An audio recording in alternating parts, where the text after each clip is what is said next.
parokya, San Lorenzo Ruiz Parish, Quezon City. Ang lahat ay pinapaalalahanang manamit ng naaangkop at aktibo at magalang na makilahok sa ating pagdiriwang. Magsiluhod po ang lahat para sa panalangin para sa banal na bukasyon. Sa ngalan ng Ama, ng Anak, at ng Espiritu Santo. Amen. O mapagpalang Ama, taus-puso kaming nagpapasalamat sa mga biyayang patuloy mong ipinagkakaloob sa sangkatauhan, sa gitna ng makabagong panahon, pagsubok at panganib. Dakilang Ama sa langit, itulot mo na ang bawat tahanan, ipunla una sa lahat ang pag-ibig sa Diyos, pangalawa sa kapwa. Pagkalooban mo ang ibayong paglingap at pag-ingat ang mga kabataan. Nawa maitalaga nila ang sarili sa araw-araw na pananalangin, tahakin ang daan tungo sa dakilang misyon ng paglilingkod.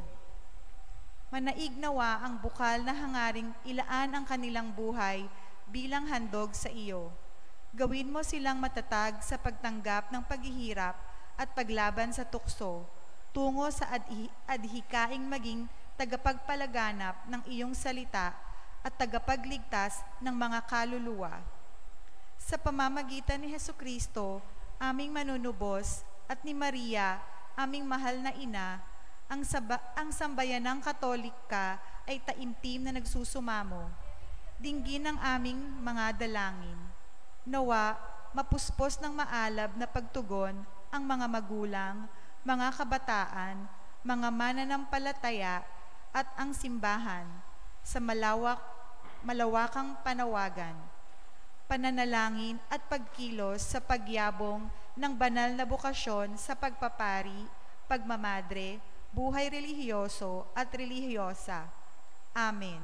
Sa ngalan ng Ama, ng Anak, at ng Espiritu Santo. Amen.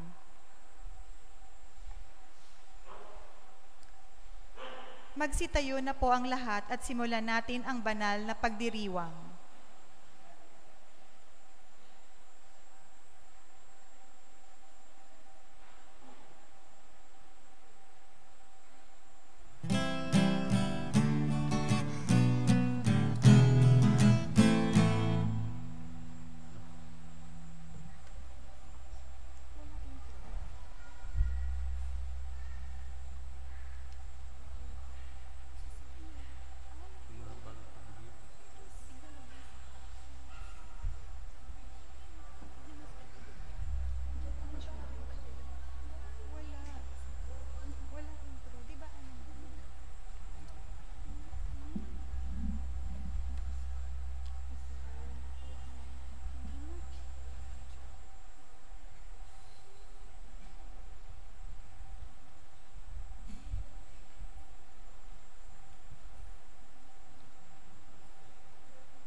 Muli, magsitayo po ang lahat at simulan natin ang banal na pagdiriwang.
Sa ngalan ng Ama, at ng Anak, at ng Espiritu Santo.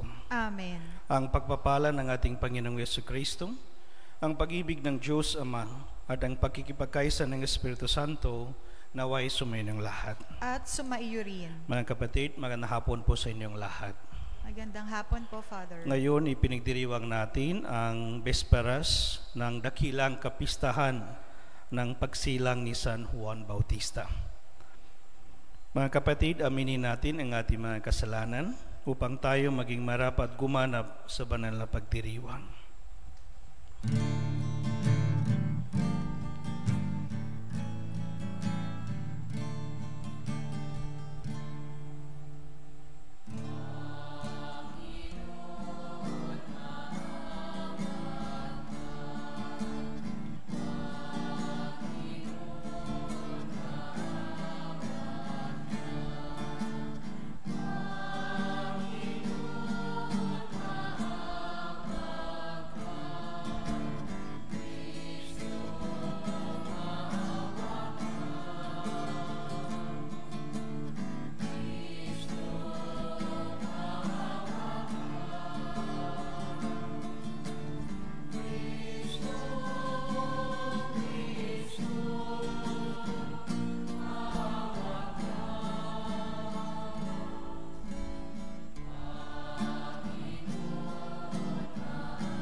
Kaawaan tayo ng makapangyarihang Diyos, patawarin tayo sa ating mga kasalanan, at patnubayan tayo sa buhay na walang hanggan. Amen.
Manalangin tayo. Ama naming makapangyarihan, itaguyod mo ang iyong angkan sa landas ng kaligtasan at sa pagsunod sa itinuro ni San Juan Bautistang nangunguna sa daan, marating nawang walang hadlang ang kanyang ipinangaral na Panginoong namin si Jesucristo, kasama ng Espiritu Santo, magpasawalang hanggan. Amen. Ngayon po ay bispiras ng dakilang kapistahan ni San Juan Bautista.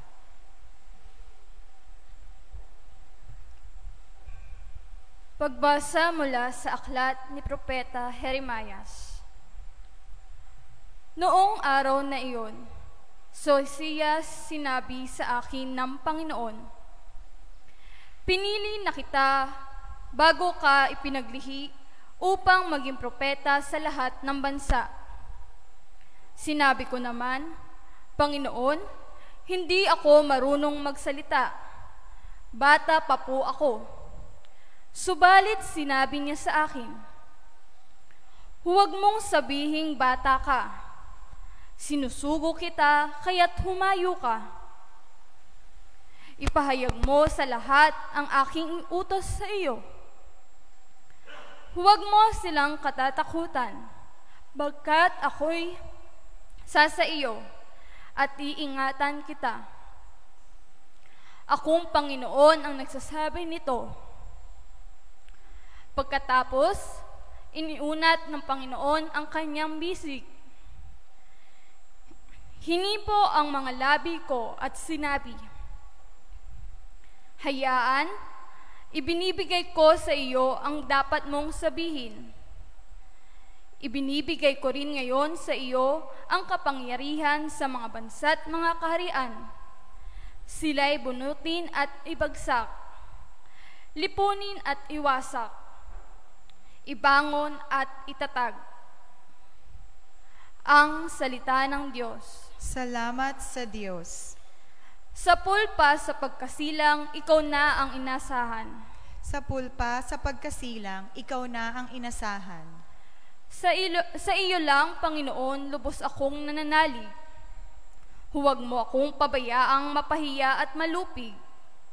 Tulungan mo ako ngayon, yamang ikaw ay matuwid. Ako sana ay sagipin, sa daing ko ay makinig. Sa pulpa sa pagkasilang, ikaw na ang inasahan. Ikaw nawa ang muog ko at iligtas na kakanlungan. Matatag na kublihan ko at matibay na sanggalang. Sa lahat ng masasama, O Diyos, ako'y ipaglaban. Sa kuko ng mababagsik, huwag mo akong pabayaan. Sa pulpa sa pagkasilang, ikaw na ang inasahan. Panginoon, sa iyo ko inilagak ang pag-asa. Maliit pang bata, ako sa iyo'y may tiwala na. Sa simula at mula pa, wala akong inasahang mag-iingat sa sarili, kundi tanging ikaw lamang. Kaya naman ikaw, poon pupurihin araw-araw. Sa pulpa sa pagkasilang, ikaw na ang inasahan. Pagkat ikaw ay dakila, patuloy kong isasaysay. Maghapon kong ihahayag ang dulot mong kaligtasan. Sa pulpa sa pagkabata, ako'y iyong tinuruan. Hanggang ngayon sinasambit ang gawa mong hinahangaan. Sa pulpa sa pagkasilang, ikaw na ang inasahan.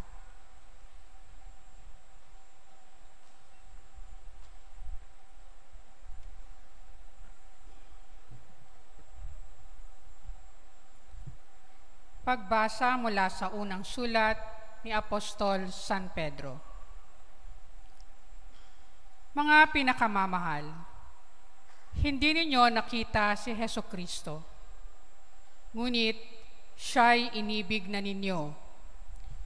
Hindi pa rin ninyo siya nakikita magpahanggang ngayon.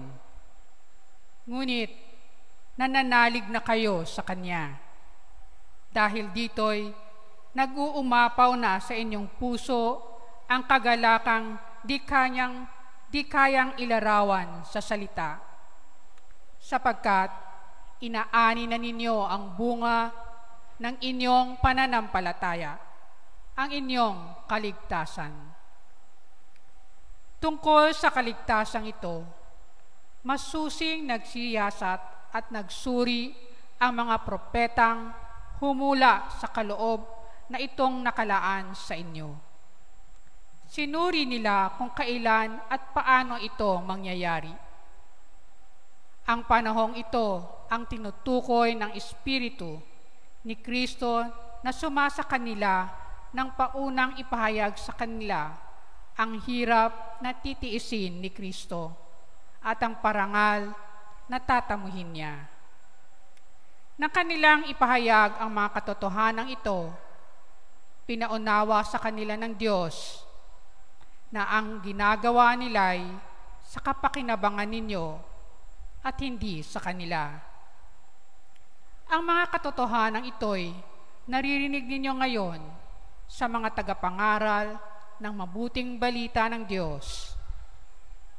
Nagsalita sila sa inyo sa kapangyarihan ng Espiritu Santong sinugo sa kanila buhat sa langit. Ang mga katotohanan ito'y pinanabikang maunawaan maging ng mga anghel sa langit. Ang salita ng Diyos. Salamat sa Diyos.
Sumainyo ang Panginoon. At sumaiyo rin. Ang mabuting balita ng Panginoon ayon kay San Lucas. Papuri sa iyo, Panginoon.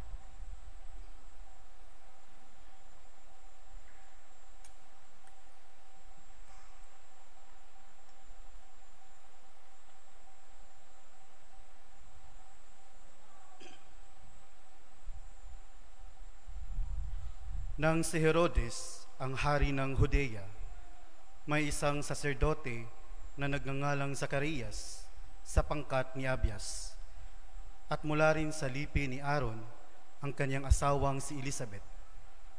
Kapwa sila kalugod-lugod sa paningin ng Diyos, namumuhay ng ayon sa mga utos at tuntuning mula sa Panginoon.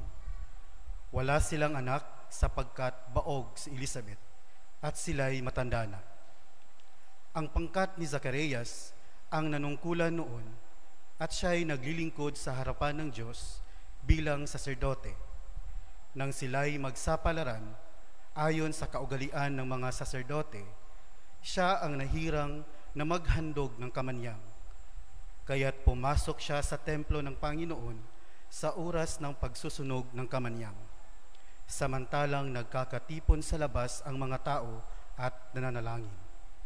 Walang anong-ano'y nagpakita sa kanya ang isang anghel ng Panginoon, nakatayo sa gawing kanan ng dambanang sunugan ng kamanyang. Nagulat si Zacarias at sinidlan na matinding takot nang makita ang anghel.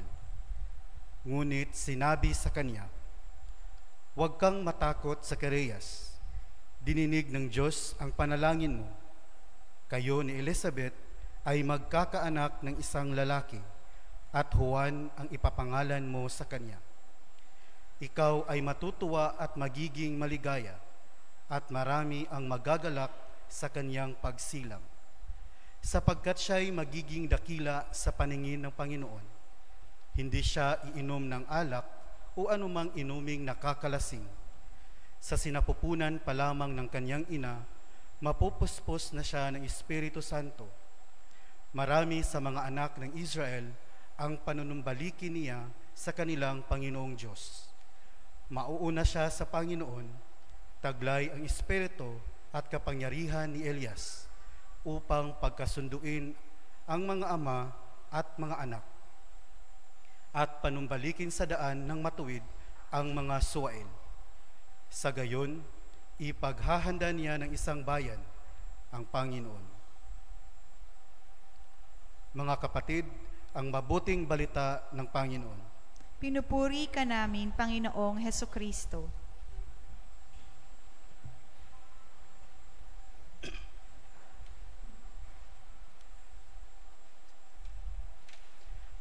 Magandang hapon po sa ating lahat. Officially, ang kalendaryong pangliturhiya ng ating simbahan ay nagse-celebrate lamang ng 3 dakilang personalidad in the history of the Church that pertains to birthday, kaarawan. And what are those? The birthday of Jesus, the birthday of Mary, and the birthday of St. John the Baptist na siyang sinicelebrate natin ngayon. The rest ay ang mga pista o memorial ng mga santo sa araw ng kanilang kamatayan. And so we ask, bakit kaya? Bakit ang birthday lang ni Jesus, Mama Mary at ni San Juan Bautista ang sinicelebrate natin bilang isang mga Romanong Katoliko? The short answer to this question is that we celebrate these 3 birthdays dahil ang kanilang pagsilang ay may malaking kinalaman to the salvation history of humanity. The birthday of Jesus, Mary, and John the Baptist ay ang simula ng katuparan ng pangako ng Diyos na tayo ay kanyang ililigtas sa ating mga kasalanan. Because those three personality, they are born for our salvation. Kaya nga kung babalikan po natin ang ating mga pagbasa ngayon, all of them, the first reading, second, and the gospel, ay nagtatalakay silang lahat ng tungkol sa pagtupad ng isang pangakong nagbibigay pag-asa sa kabila ng lahat. Ang unang pagbasa talks about the call of Jeremiah. Tinawag siya ng Diyos upang maging isang propeta sa lahat ng bansa. And then later on, si Jeremiah ay naging instrumento ng Diyos upang maisakatuparan ang kanyang pangakong mapalaya ang mga Hudyo sa kamay ng mga Babylonian. Jeremiah was the fulfillment of God's promise of salvation. Sa ikalawang pagbasa naman, sinabi ni Apostol San Pedro na ang bunga ng isang pananampalataya na kahit walang nakikita, nagmamahal pa rin, at kahit hindi pa nasisilayan, trusting pa rin, ay ang kaligtasan, salvation. In other words, faith rooted in love and trust is a salvific faith, a kind of faith that trusts to God's promise of salvation amidst uncertainties. At ang ating ebanghelyo naman ngayon ay ang kamanghamanghang simula ng isang buhay, ang buhay ni San Juan Bautista, na siyang nagbibigay daan para sa pagdating ng buhay na walang hanggan. The birth of St. John the Baptist is the birth that speaks of the sure coming of salvation. Mga kapatid, both Jeremiah and St. John the Baptist in our readings today ay ang simula ng pag-asa sa isang pangakong napakagandang bukas sa gitna ng walang katiyakan na ngayon.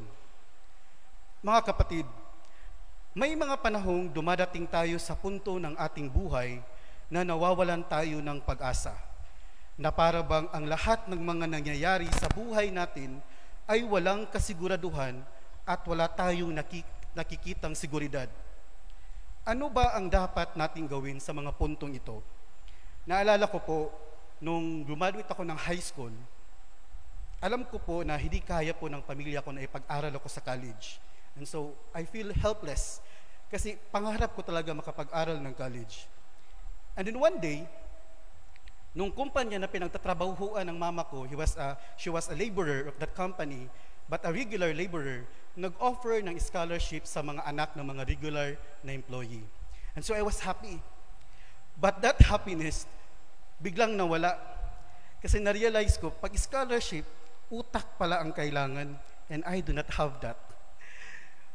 Graduate ako ng high school nang walang honor. In fact, I have low grades. But then I said to myself, wala na talaga akong ibang chance para makapag-aral ng college, that scholarship. And then, every Sunday, pumupunta naman kami ng simbahan ng family ko, but I never visited the church alone, even if it's not Sunday. But during those time, few days before the scholarship exam, talagang araw-araw akong pumupunta ng simbahan. No? I prayed so hard. And while I was in the church, that feeling of security and top of God that you'll be okay. And after those days, I took the exam, and miraculously, I passed the exam. But the problem now is that I have to maintain the scholarship. Pero alam ko na po yung sikreto, hindi po utak, kundi pananalig ng Diyos. So all those college years of mine, hindi po ako pumupunta sa simbahan to beg the Lord for that grace. And hanggang sa nakatapos ako ng college. Kaya nga mga kapatid, it is important to note that in our gospel today, the angel of the Lord na siyang nagdala ng magandang balita kay Zacarias, which is the good news of the coming of salvation, nagpakita kay Zacarias sa loob ng templo. In other words, sa loob ng simbahan. Which means that ang simbahan pala ay may malaking kinalaman sa ating kaligtasan, the salvation. The church has the big role when it comes to our salvation. Bakit? Ano nga ba ang nasa simbahan? Kung napapansin po ninyo, kapag pumapasok tayo sa simbahan, parang gumagaan ang loob natin. We feel security and at peace. Bakit kaya? Ano ba ang meron sa simbahan? Naitanong ko na po to sa inyo dati, but I would not get tired of asking this to you. Naniniwala ba kayo na ang simbahan ay siyang langit dito sa lupa? Yes or no? Why? Mga kapatid, ang simbahan po ay siyang langit dito sa lupa dahil sa loob ng simbahan, nandyan po ang banal na Eucharistia. At kung nasaan ang banal na Eucharistia, yaon po ay si Kristo. At kung nasaan si Kristo, yun po ang langit. Because the Eucharist is Christ Himself, and Christ Himself is the heaven. Kaya po ang simbahan ay siyang langit dito sa lupa. As we celebrate the solemnity of the birth of Saint John the Baptist, may we grow deeper in love with the church. Like Saint John the Baptist, hinahanda tayo ng simbahan at this time for the second coming of Christ. The truth is today, the church is our only salvation. Dahil sa loob ng simbahan, andyan po ang Eucharistia. At kung nasaan ang Eucharistia, nandyan po si Kristo. Dahil ang Eucharistia ay si Kristo mismo. Si Kristo na walang pinapakong pangako. Gagawin ang lahat ni Kristo upang tayo ay mapasa Kanya kahit pa na ang kapalit ay ang ipako siya sa krus. Walang pinapakong pangako si Kristo dahil siya po ang nagpapako para sa katuparan ng isang pangako. Kaya kahit gaano man kahirap ang buhay, magsimba ka lang. Kapit lang po tayo sa banal na Eucharistia. Ang Eucharistia, ang huling pag-asa natin dito sa mundo. Amen.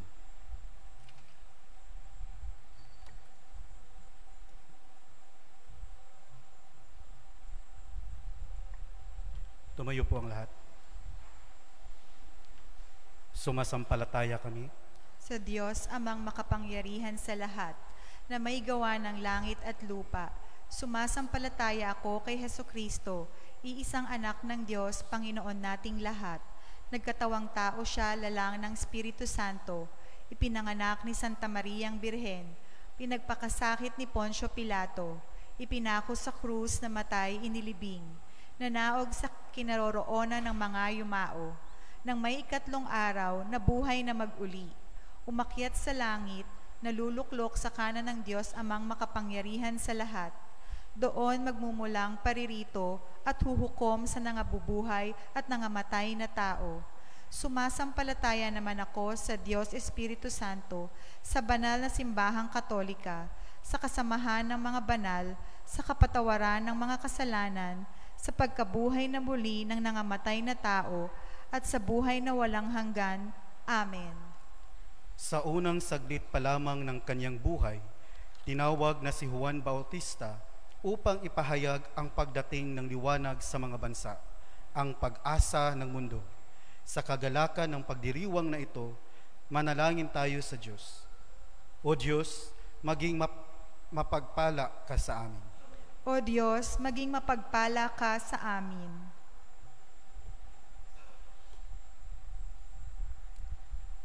Ang simbahan naway palakasin ng banal na Espiritu sa pagkapahayag ng mensahe ng kaligtasan hanggang sa dulo ng mundo. Manalangin tayo sa Panginoon. O Diyos, maging mapagpala ka sa amin.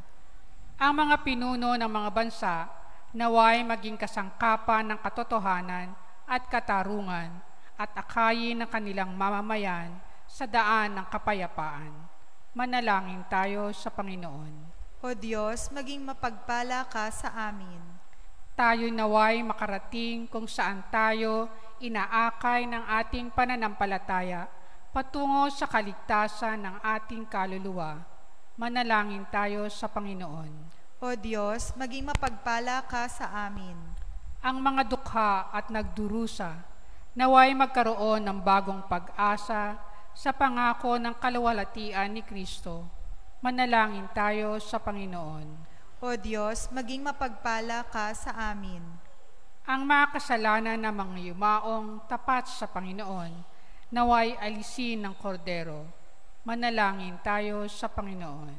O Diyos, maging mapagpala ka sa amin. Tahimik nating ipanalangin ang ating mga sariling intensyon at lahat ng intensyon sa misang ito.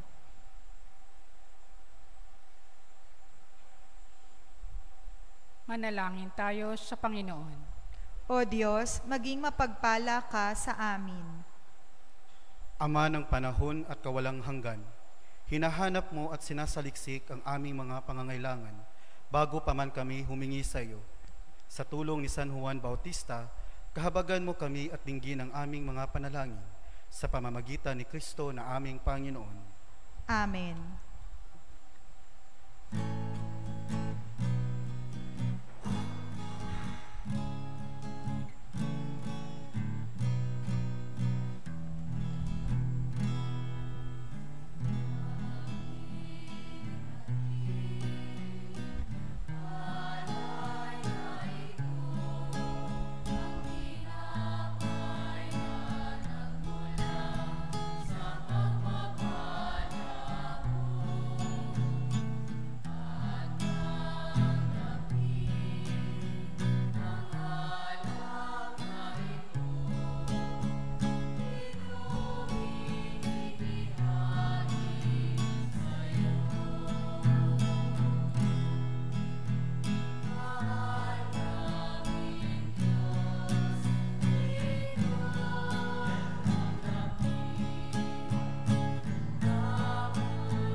Manalangin kayo mga kapatid upang ang paghahain natin ay kalugdan ng Diyos amang makapangyarihan.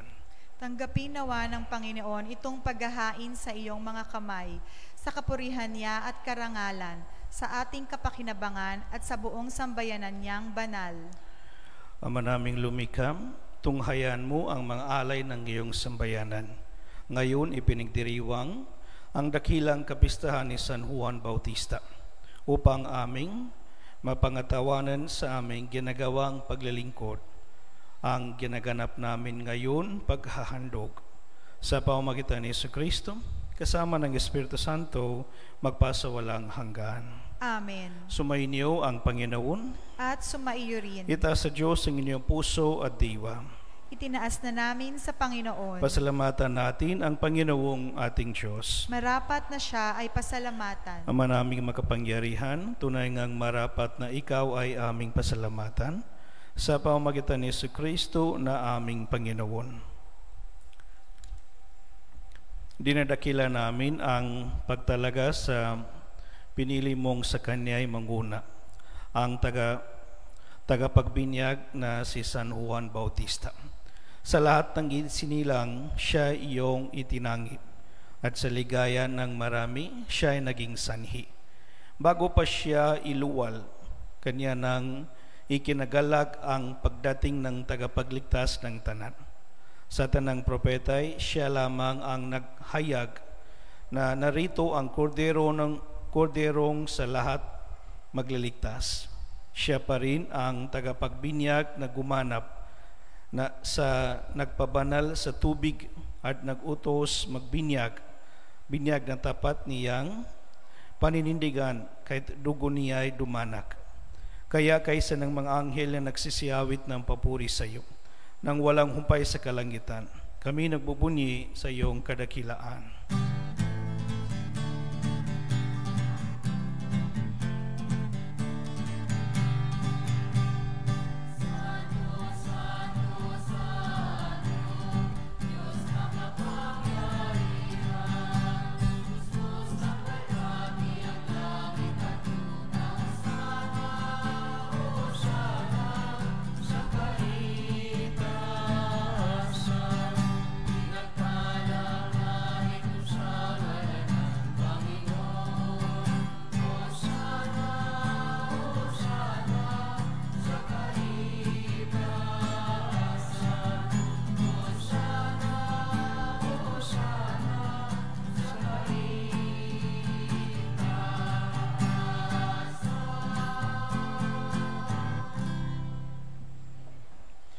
Ama naming banal, ikaw ang bukal ng tanan kabanalan. Kahit sa pamamagitan ng iyong Espiritu, gawin mong banal ang kaloob na ito upang para sa amin maging katawan at dugo ng aming Panginoong Jesucristo. Bago niya pinigtisan ko sang loob na maging handog, hinawakan niya ang tinapay, pinasalamatan kaniya. Pinaghati-hati niya iyon, iniabot sa kanyang mga alagad at sinabi, tanggapin ninyong lahat ito at kanin. Ito ang aking katawan na ihahandog para sa inyo.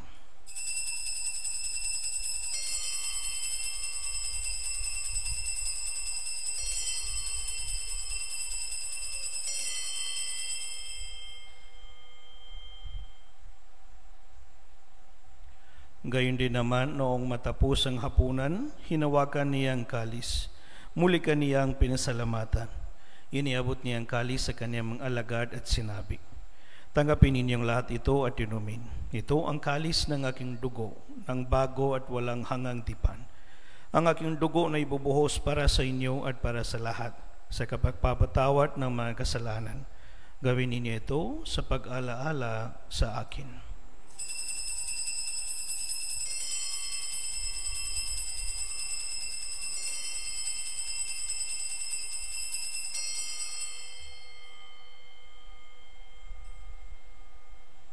Ipagbuni natin ang misteryo ng pananampalataya.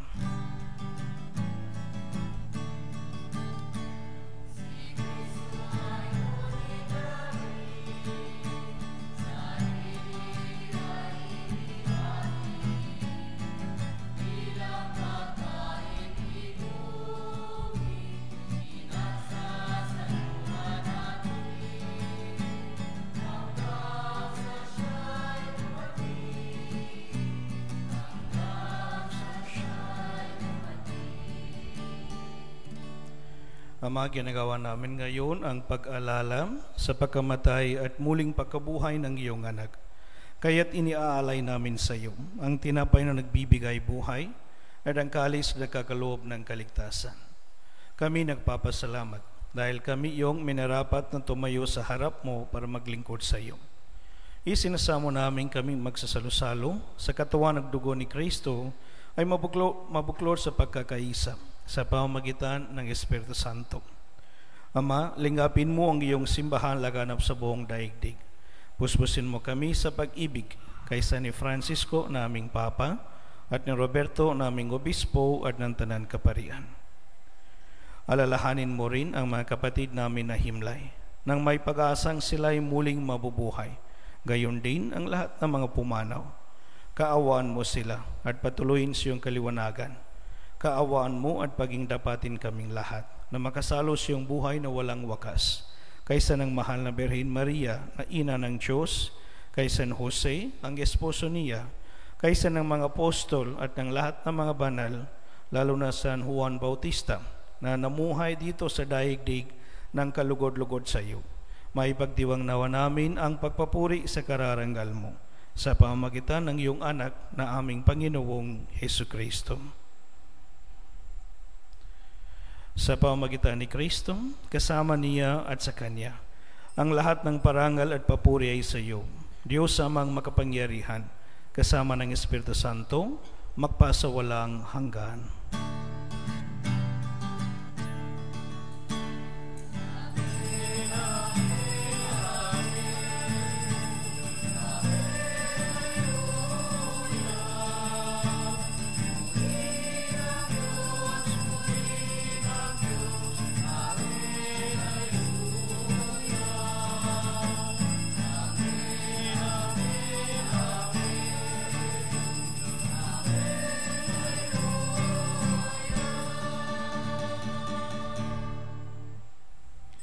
Sa tagubilin ng mga nakagagaling na utos, ang turo ni Jesus na Panginoong natin na Diyos, ipahayag natin ng lakas loob.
Hinihiling namin kami adya sa lahat ng masama, pagkalooban ng kapayapaan araw-araw, iligtas sa kasalanan at ilayo sa lahat ng kapahamakan, samantalang amin pinananabikan ang dakilang araw ng pagpapahayag ng tagapagligtas namin si Jesucristo.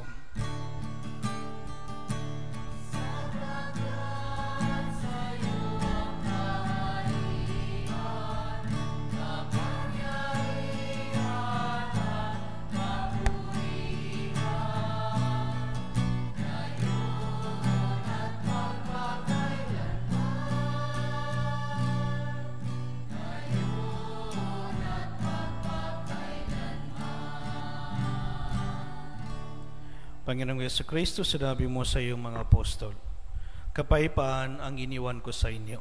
Ang aking kapayapaan ang ibinibigay ko sa inyo. Tunghayan mo ang aming pananampalataya at huwag ang aming pagkakasala.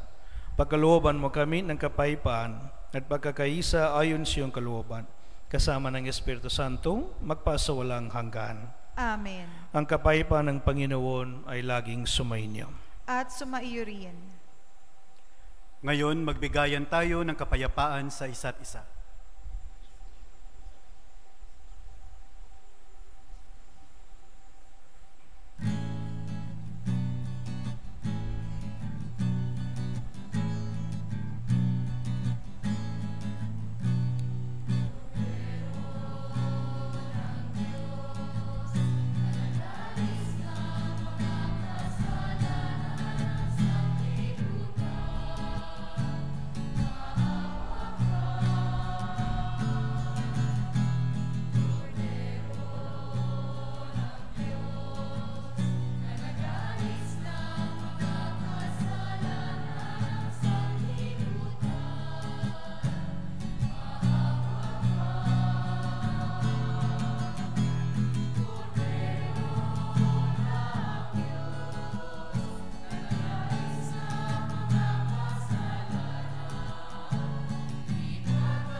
Mga kapatid, ito ang kordero ng Diyos. Ito ang nag-aalis ng kasalanan ng sanlibutan. Mapalad ang mga inanyayahan sa kanyang piging. Panginoon, hindi ako karapat-dapat na magpatuloy sa iyo, ngunit sa isang salita mo lamang ay gagaling na ako.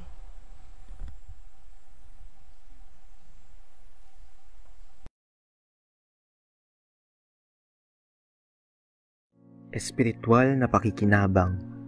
O Jesus ko, naniniwala ako na ikaw ay tunay na naririyan sa banal na sakramento. Minamahal kita ng higit sa lahat at ninanais ko na ikaw ay tanggapin sa aking kaluluwa. Bagamat sa sandaling ito ay hindi kita matatanggap sa paraang sakramental, pumarito ka man lamang sa aking puso sa paraang espiritual. Tinatanggap kita na ikaw na naririto at buong puso akong nakikipag-isa sa iyo. Huwag mong pahintulutang ako'y mapahiwalay sa iyo. Amen.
Magsitayo po ang lahat. Manalangin tayo. Ama namin mapagmahal, kami nagsalo sa banal na pakikinabang ay ipatangkilik mo sa dakilang pagdalangin ni San Juan Bautista at ipakiusap nawa niyang kami kalugdan ng iyong anak na kanyang itinurong kordero ng Diyos na nag-aalis ng aming kasalanan bilang aming manunubos kasama ng Espiritu Santo magpasawalang hanggan. Amen. Magsiupo muna sumandali para sa mga paalala. Una, mayroon po tayong second collection para sa pagpapagawa ng Kristong Hari Parish. Ikalawa, bilang bahagi sa pagdiriwang ng Father's Day ngayong taon, ang Knights of Columbus at lay ministers ay magsasagawa ng free medical consultation para sa mga tatay at kalalakihan ng parokya na maaaring may problema sa prostate gland. Kung may kasama po kayong lalaki sa bahay na may edad 50 pataas, may problema sa pag-ihi, paputol-putol ang pag-ihi, o kaya ay hirap umihi, maaari po kayong lumapit sa members ng Knights of Columbus o lay ministers upang magpalista. Hanggang 40 patients lamang po ang maa-accommodate, kaya't ito ay on a first-come, first-served basis lamang. Ito ay gagawin sa SLRP ngayong June 29, Sabado, mula 7:00 ng umaga. Maraming salamat po. Magsitayo po ang lahat. Maraming salamat po sa inyong lahat. Sumainyo ang Panginoon. At sumaiyo rin. Magsiko kayo at ipanalangin ang pagpapala ng Diyos. Ama namin mapagpalam, pinagkalooban mo ng maraming malalapitan sa kalangitan ang iyong sambayanan. Pamalagiin mong matapat sa iyo ang tanan bilang tugon sa pagdalangin ng mga banal, lalo na San Juan Bautista, na niluob mong magmamalasakit ng palagian sa kapakanan ng iyong angkan. Sa pamamagitan ni Kristo, kasama ng Espiritu Santo, magpasawalang hanggan. Amen. At pagpalain kayo ng makapangyarihang Diyos, Ama, Anak, at Espiritu Santo. Amen. Natapos na ang banal na misa, humayo kayo sa kapayapaan ni Kristo. Salamat sa Diyos.